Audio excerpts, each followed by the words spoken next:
New York. For more than 3 years, the average one-way fare between Detroit and Philadelphia never dipped below $308, and sometimes moved higher, topping $385 at one point. But then, early in 2016, the fares suddenly started to fall, according to data from the Bureau of Transportation Statistics. By the end of the year, the average one-way ticket between the two cities stood at just $183.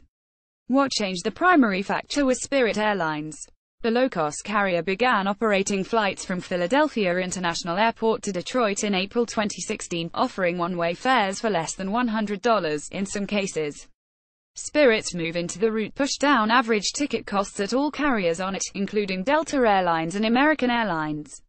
Without the low-cost carriers, we would have been looking at a pretty significant downturn in activity, said James Tyrrell, Chief Revenue Officer at Philadelphia International Airport. Frontier Airlines, another low-cost carrier, had also added flights from Philadelphia, Mr. Tyrrell said. Without such airlines, he added, you would have absolutely seen a different pricing structure. Even as a wave of mergers has cut the number of major carriers to 4 and significantly reduced competition, low-cost airlines continue to play a role in moderating ticket costs.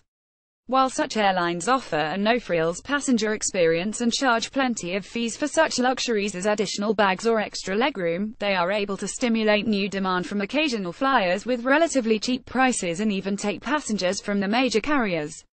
This dynamic is not new. In 1993, researchers at the Department of Transportation called the same trend the Southwest effect, named for Southwest Airlines, which grew rapidly thanks to basic, low-cost flights. A recent study by a University of Virginia professor and a consultant at the Campbell Hill Aviation Group calculated that average one-way fares are $45 lower when Southwest serves a market with non-stop flights. Researchers have shown other low-cost carriers also push down fares. It's impossible to underestimate just how important the effect of low-cost carriers are on a given route, said William McGee, the aviation advisor for Consumers Union. Carriers like United and American do not compete with carriers like Frontier and Spirit on every type of passenger. Lucrative corporate accounts are owned by the big carriers, and business travelers avoid the cheaper airlines, often choosing to pay premium prices at the last moment to get seats on the flights that best fit their schedules. But the low-cost carriers nonetheless force the big airlines to figure out a way to draw the most price-sensitive flyers in any given market, those who scour the internet for the cheapest tickets possible. Those customers make up a significant portion of travelers, meaning the major carrier cannot just ignore them. Those passengers certainly are important, said David Weingart, an economist at the aviation consultant GRA. The larger airlines have proven that in how they've reacted, in how they've tried to capture or recapture those passengers. Delta, American and United Airlines have all rolled out basic economy fares. Such tickets are priced competitively against Spirit and Frontier, but do not offer the amenities that most consumers have come to expect on a flight, like receiving a seat assignment ahead of a flight or obtaining a refund for a ticket. Of all the major carriers, United is fighting on price the most aggressively. Scott Kirby, who was appointed as United's president a year ago, has shifted the carrier's strategy toward the low-cost airlines, mirroring one he helped to drive when he served as a top executive at American. Pushing back against Wall Street's wishes to limit capacity growth, United is adding seats in a number of its major markets across the country. It has, for example, swapped out smaller jets for larger planes to increase the number of seats it has available to sell, and matched fares offered by low-cost carriers.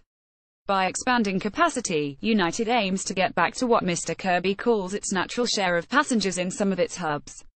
The carrier now expects to increase its seat capacity in the domestic market by as much as 4.5% this year over last year, double the 2% growth Delta has forecast. American does not expect its capacity to change. We're just returning to where United's natural market share is, Mr. Kirby told stock analysts in April. We're going to be very careful to calibrate how it's working and how we're doing. United's new approach has put it into direct competition with Spirit in Newark, Houston and Chicago, according to analysts and executives. Spirit has certainly noticed. While we are not surprised that the environment remains very competitive, it is surprising to see our competitors resort to the unusual level of discounting we are currently seeing, especially since we are still in the summer peak period, Matthew Klein, Chief Commercial Officer at Spirit, said during a call with analysts in July. Denver has also emerged as a battleground Frontier, a privately held carrier, announced in July that it planned to add 21 flights from Denver International Airport, mostly to smaller cities like Albuquerque, Louisville, Kentucky and Charleston, South Carolina. The company said that it planned to double the number of non-stop routes it operates to 314 and its total number of routes to 1,000 by next summer. Because of the underlying strength of the economy in the Denver area, United, Southwest and Spirit have added flights there in recent years as well.